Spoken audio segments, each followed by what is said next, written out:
Ndabasuje nitwa Itangishaka Emmanuel nje kubabwira ko inyagatare umusore yatemye ijosi mugenzi we kubera isindwe. Hanyuma kandi Urwanda nk'urwitwazo rw'ubugambanyi mu Bwongereza ni iki cyabaye nabyo uraza kubyumva. Muri Nigeria umuhanzi yapfuye nyuma yo kurumwa n'inzoka n'ubundi muri rusange. Hanyuma rero mbahaye ikaze muze mutera gatebe twumva makuru. Nshimiyimana Robert wo mu mudugudu wa Mugari akagari ka Rutaraka umurenge wa Nyagatare yatawe muri yombi azira gutema mugenzi we ijosi amutegeye aho ataha nyuma yo kubanza gushyamirana mu kabari. Urugomo rero rwabaye mu gicuku gishyira mu rukerera rwo kwa gatanu ubwo aba basore babiri bari basangiye inzoga baje kugirana amakimbirane yabaviriyemo umwe gutemwa ijosi. Abaturanyi rero bavuga ko Nshimiyimana Robert na mugenzi we uzwi ku izina rya de France bari basanzwe ari inshuti ndetse basangira akabisi n'agahiye. Gusa ngo ubwo basangiraga baje kutumvikana ndetse bararwana byaje no gutuma Nshimiyimana ajya kuzana umuhoro iwabo ajya gutega mugenzi we aramutema. Gitifu umurenge wa Nyagatare Ingabire Jeanne yasabye abaturage kwirinda urugomo bagiranye ibibazo bakegera ubuyobozi aho kwishora mu byaha byo kwihanira. Ati hari inzego ziba zishinzwe gufasha abaturage gukemura ibibazo, hari uburyo bwo kurangiza ikibazo abantu batabanje gukomeretsanya. Ikindi nuko abaturage bacu bakwiye kutishora mu kunywa inzoga zirengeje urugero zinatuma hari ibyo bakora bayobowe nazo. Kugeza ubu ngubu ukekwaho gukora icyaha ari mu maboko y'inzego z'umutekano mu gihe uwatemwe nawe ari kuvurirwa mu bitaro bya Nyagatare.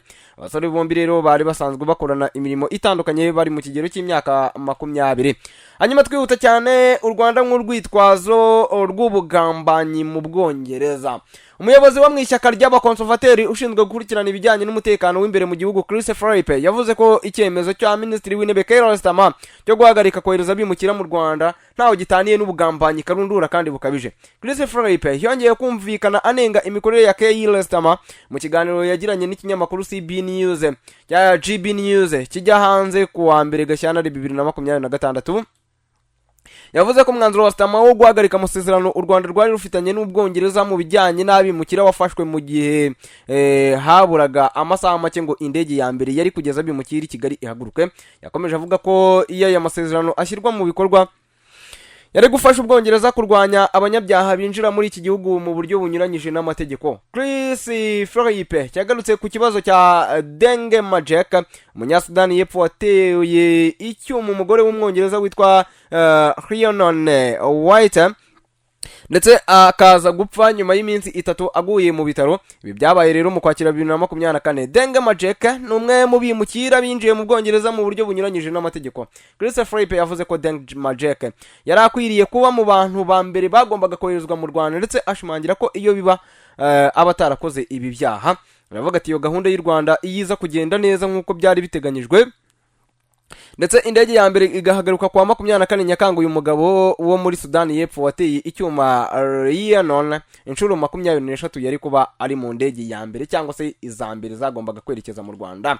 Yakomeje avuga ko Minisitiri w'Intebe Keir Starmer yakoze amakosa akomeye yo guhagarika iyi gahunda ndetse agereranya iki cyemezo yafashe nk'ubugambanyi bukomeye. Avuga ati mu by'ukuri ntekereza ko uyu mugabo ari kuba yaza kuba ari mu ndege za mbere zijya mu Rwanda kandi ikibazo cye kigaragaza impamvu cyangwa se guhagarika amasezerano byari kosa rikomeye. Ahubwo mu by'ukuri n'ubugambanyi bwakozwe na Keir Starmer bwo guhagarika indege yagombaga kwerekeza mu Rwanda mbere yo guhaguruka yagambaniye igihugu. Chris Philippe rero atangaje ibingibi mu gihe u Rwanda rwamaze kujyana Ubwongereza mu nkiko kuko rwarenze ku masezerano impande zombi zari zifitanye mu buryo bunyuranye n'amategeko.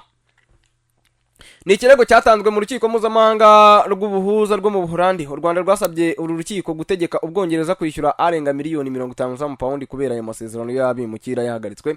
Umushinga rero wo kohereza mu Rwanda abimukira binjiye mu Bwongereza mu buryo bunyuranyije n'amategeko wahagaritswe muri 2024 ubwo ishyaka ry'abakozi bizwi nka Labour Party ryajyaga ku butegetsi rivuga ko amasezerano yasinywe hagati y'iki gihugu n'u Rwanda atakemura ikibazo cy'abimukira biyongera buri munsi.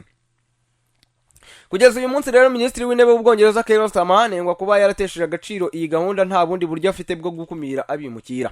Hanyuma rero reka twihuta cyane twerekeze muri Nigeria. Umuhanzi yariwe n'inzoka ndetse arapfa. Abantu benshi muri Nigeria bagaragaje agahinda kubera urupfu rw'umuhanzi wari ukizamuka wapfuye kwa gatandatu nyuma yo kurumwa n'inzoka mu murwa mukuru Abuja.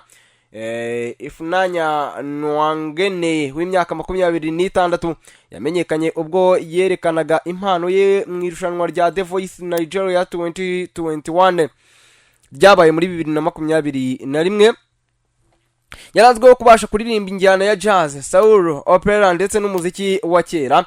Amashusho yashyizwe rero ku mbuga nkoranyambaga yerekana umuntu uzi kwita ku nzoka arimo gusohora inzoka mu nzu yizwe nka apartment y'uyu muhanzi, mu gihe abantu bari hafi bumvikana batangira ngo ni Cobra.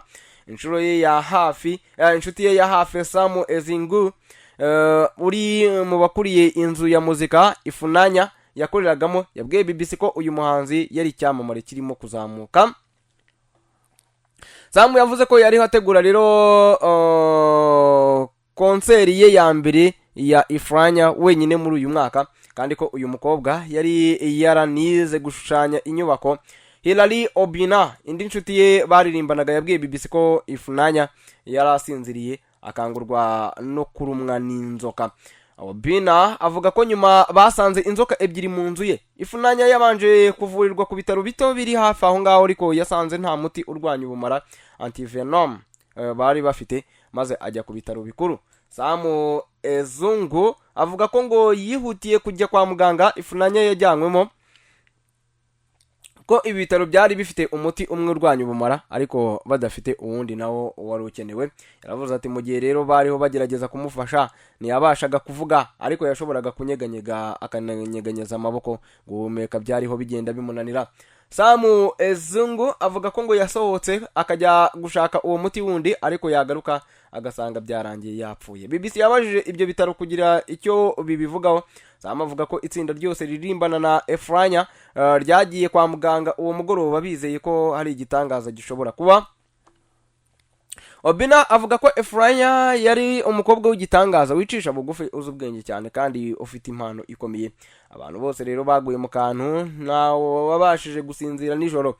Urupfu rw'uyu mukobwa rubaye mu gihe hakiri impaka kuri serivisi bitaro muri Nigeria bitanga, nyuma y'ibirego byinshi by'uburangare bw'abaganga. Ibi birimo urupfu ruheruka kuvugwa cyane rw'umwana wari ufite amezi 21 w'umwanditsi uzwi cyane Chimamanda Ngozi Adichie. Ibitaro yaguyemo rero byahakanye ko nta burangare cyangwa se ikibi cyabaye. Mu gusubiza ku kwinuba kwa rubanda, Minisitiri w'ubuzima wa Nigeria yemeje ko hari ingorane ziri mu rwego rw'ubuzima, kandi ko ngo bashinze itsinda ryo gukurikirana imitegekere y'ibitaro ndetse no kwita ku barwayi. Abicwa no kurumwa n'inzoka muri Nigeria bakunze kuvugwa cyane mu bice by'icyaro, bityo rero urupfu rw'uyu muhanzi rwatunguye benshi kuko yari atuye mu gace gateye imbere mu murwa mukuru. Ishami rya ONU ryita ku buzima OMS rivuga ko kurumwa n'inzoka z'ubumara ari ikibazo inzego z'ubuzima zikerensa mu bihugu byinshi byo mu turere tw'imirongo mbarirano cyangwa se bizwi nka tropical y'isi. Muri Afrika rero ku mwaka kwa muganga habarurwa abantu bari hagati y'ibihumbi 435 n'ibihumbi 580 bajya kwa muganga barumwe n'inzoka nk'uko OMS bivuga. Abana n'abagore bo mu byaro nibo kenshi rero bibasirwa, aho benshi ubuvuzi mukiri hasi. Uko kurumwa n'inzoka rero gutera impfu zigera ku 30 ku mwaka muri Afrika yo munsi y'ubutayu bwa Sahara, nubwo bamwe rero bavuga ko imibare nyakuri ishobora kuba iri hejuru cyane.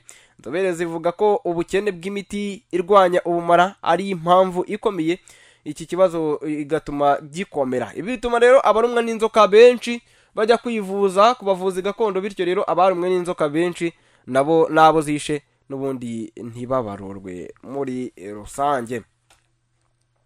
Hanyuma ni munyemerere dusoze gutya, nge nitwa Itangishaka Emmanuel, mbifurize ibihe byiza no gukomeza kuryoherwa n'ubuzima. Hanyuma rero icano yitwa Ubuvumbuzi Official, niba ari bwo kigihagera nagusaba gukanda subscribe kuko ubutahanuza uzongere uhadusanga, ariko n'ubutakanza subscribe ntago uzahadusanga. Mwifurize ibihe byiza rero no gukomeza kuryoherwa n'ubuzima.